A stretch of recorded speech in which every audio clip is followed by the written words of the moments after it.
The Sinking City is an action-adventure mystery game inspired by the works of legendary horror writer H.P. Lovecraft. Developed by Frogwares, perhaps best known for their Sherlock Holmes adventure games, of which I've played a few myself, Sinking City released on Windows, Xbox One and the PlayStation 4 back in June of this year. It's about to be released on the Switch, but will it be shipshape or give you a sinking feeling? Well, I'm Glenn for SwitchUp, thank you to the developers for the review copy, and now, let's find out. And I needed to stop. I was drawn here, or guided, or... Set in the 1920s, you play as Charles Reed, a private investigator who is travelling to Oakmont, Massachusetts on the invitation of a Mr. Johannes Vanderberg to see if he can discover the root cause of the nightmarish visions that have been plaguing him for years.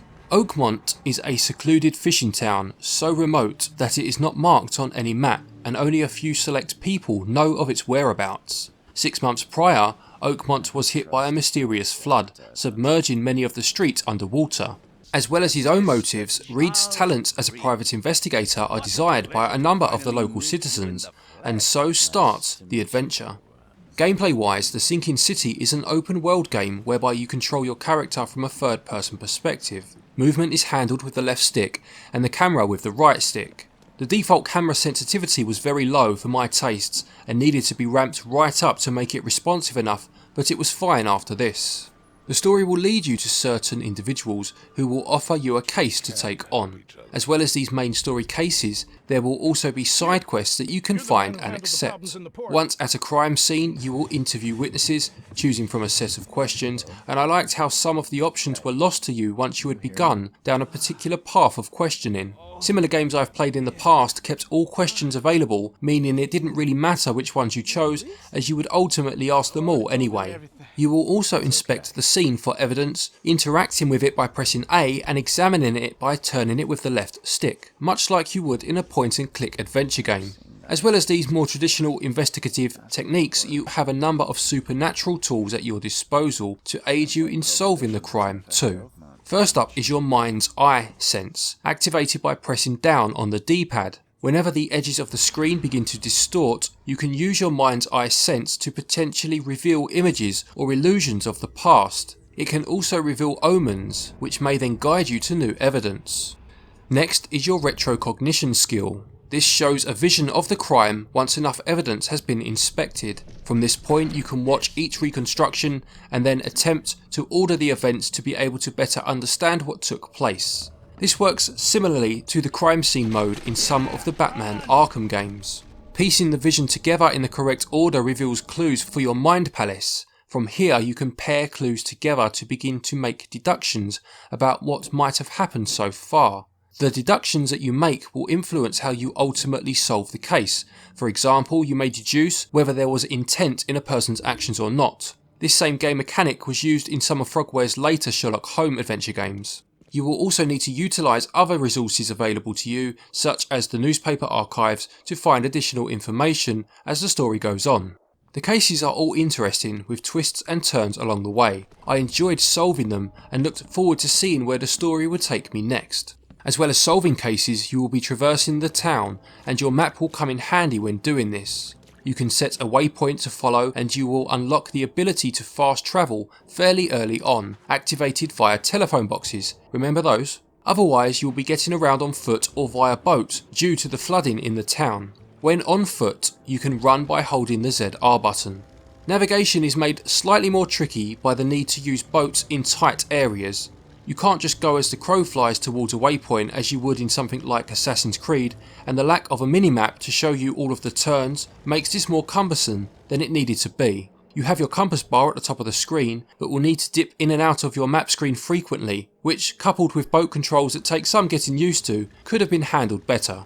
Charles Reed has both a health bar and a sanity meter that you will need to be mindful of, and every so often you will need to get involved in combat. You have a gun available to you as well as a melee weapon, and holding down the L button will pull up an item wheel which includes your gun. It is then a case of holding down ZL to aim and pressing ZR to fire. Ammo is scarce, with bullets actually being one of the main forms of currency in Oakmont, with the flooding having rendered money useless, and I found the shooting quite clunky. Many of the enemies you will fight are pretty quick and would move before you could reposition your aim. There is the option to use motion controls, but aiming was still quite awkward. I found myself relying on my melee weapon most of the time, which you swing with a press of the R button. In all honesty, the combat system feels a little last gen and maybe a bit of an afterthought. The game also includes a crafting system, with you being able to scavenge for scraps in order to create items such as first aid kits or additional bullets, and finally you have a skill tree. Every time you discover a new area, find all of the evidence at a crime scene or solve a case, you will gain experience points. Reaching a certain number of these points grants you a knowledge point, and these can be spent learning new skills. There are 3 skill trees open to you, being combat proficiency, vigour and mind. The game hooks you in, mainly down to its very intriguing story and an interesting world. The investigation portion of the game is a lot of fun, although this is not quite matched by clunky combat and navigation, and gameplay scores 17 out of 20, whilst controls get 14 out of 20. When it comes to the visuals, The Sinking City is a bit of a mixed bag. Starting with the negatives, the frame rate is not particularly steady, with drops visible quite often, as well as some pretty bad stutter at times. There is quite fluent popping of foreground objects such as patches of grass, as well as larger background objects such as buildings or lampposts. It's never enough to fully detract from the game, but it's a shame that it's as noticeable as it is. Character models look decent, although they do suffer from the same affliction that has marred a few Switch games, being that of incredibly unrealistic hair. Now, as I said in my Friday the 13th review, hair never looks particularly realistic at the best of times, but this has that look of having been drawn onto the top of the character model with a felt tip pen, and is quite distracting. On the positive side, the town that has been built looks good, with an impressive 7 districts, and was based on early 20th century New England architecture, with blocks in different districts having a different look to help create some atmosphere. Unique landmarks and buildings were also designed to sit in amongst the more generic buildings, and the use of landmark features such as silt and barnacles helps to add further personality and realism to the town in its current predicament. Light and shadow have been used to good effect, with the flames flickering in the street side metal barrels, the moon adorning the night streets, and the sun glaring on the camera, all helping to build a living, breathing world.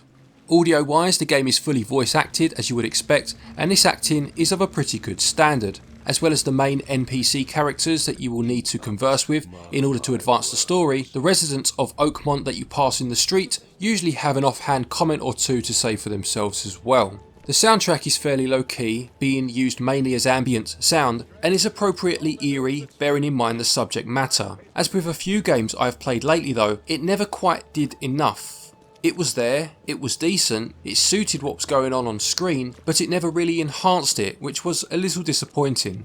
Visuals look impressive on first glance, but technical issues do mar the experience somewhat, and they score 13 out of 20. Audio serves its purpose, but never really elevates itself, and scores 15 out of 20. The Sinking City costs £44.99 or $49.99, and for this price you get an adventure that will take most people around 15 to 20 hours to complete. This will depend on how competent you are at solving the cases, and on top of that there are side missions to attempt that could potentially add a few more hours to your playtime. As it stands, there is no official word of a physical release, with Frogwares instead deciding to not rule it out. This is always frustrating for physical collectors, leaving them not knowing whether to stick or twist, and this is a lot of money to twist on. There is a deluxe edition available too for another £12 or $15 on the eShop that adds an extra 3 cases. Perhaps I'm being a bit greedy here, but considering it's released 3 months later on the Switch, minus the physical copy the other consoles got, could they not have included these in for the price? Nonetheless, value gets 12 out of 20. To conclude, The Sinking City tells a very intriguing story, and I certainly wanted to keep playing to see what happened next. Its main gameplay hook, the investigations, is handled well, but combat feels a bit tacked on. The visuals are difficult to gauge because I really appreciate the world they've tried to build, but it's just a shame that technical issues let it down somewhat. Finally, the game is quite expensive and is probably the sort of game that would drop in price quite quickly were it in physical form, which is quite possibly the reason that it's digital only.